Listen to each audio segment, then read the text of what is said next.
تابعانی، یا اللہ میری اولاد وچوں، فمن تابعانی، میری اولاد وچوں جڑی میری اتباع کرے، میرے رستے تے چلے، فَإِنَّهُ مِنِّي، یا اللہ میری اولاد ہے۔ ابراہیم علیہ السلام نے دعا فرمائی، فَمَن تَابِعَنِي، یا اللہ جڑی میری اتباع کرے میری اولاد، منی او میرا ہے، فمن عصانی، جڑا میرا رستہ چھوڑے، انکا غفور رحیم، یا اللہ تو معاف کرن والا وہ میرا نہیں۔ اللہ دا نبی بیاندہ ہے، تے نبی دا پتر ہونا بڑی شان دے عظمت والا مقام ہے، نبی دا بیٹا ہونا اس تو بڑا مقام دنیا دے کوئی نہیں کہ اگر کوئی نبی دا لخت جگر ہوئے، تے نبی نے دعا کر کے قیامت تک فیصلہ کر دیتا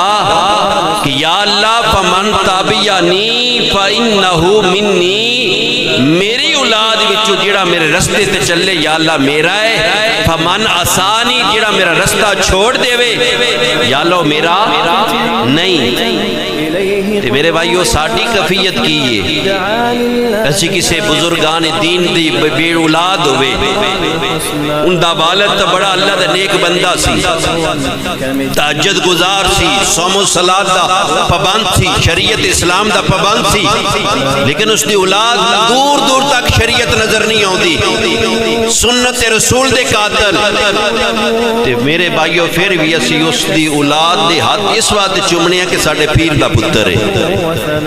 بے شک وہ داڑھی مون ہوئے، بے شک وہ نمازاں قضا کرن والا ہوئے، اللہ دے فرائض دا تارک ہوئے، لیکن میں اپنی اکھاں نال ویکھیا کہ بزرگ ایسے گدی نشینہ دی ہاتھ چمدے نظر آندے نے، پوچھیا جاوے نہ سمجھایا جاوے کہ بزرگو یہ تا شرع دے پابند نہیں، کہندے نے کہ چپ کر ساڑھے پیر دا پتر ہے۔ میرے بھائیو نبی دا بیٹا ہونا اعلیٰ شان ہے یا پیر دا بیٹا ہونا اعلیٰ شان ہے؟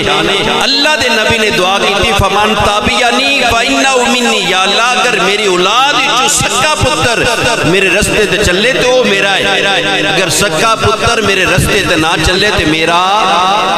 اگر شک کے تو سورۃ ہود پڑھو، ابراہیم حضرت نوح علیہ السلام نے دعا کی تھی یا اللہ میرا نہیں، انہوں پانی غرق کر کے مار، یا اللہ میرا نہیں۔ سورۃ ہود دی اندر نوح علیہ السلام دی دعا موجود ہے، اگر نوح دا بیٹا سکا ہوئے اپنے نبی اپنے باپ دے نقش قدم تے نہ چلے تے اللہ دا نبی فرمائندہ کہ میرا نہیں۔ ابراہیم علیہ السلام نے دعا کی تھی یا اللہ میری اولاد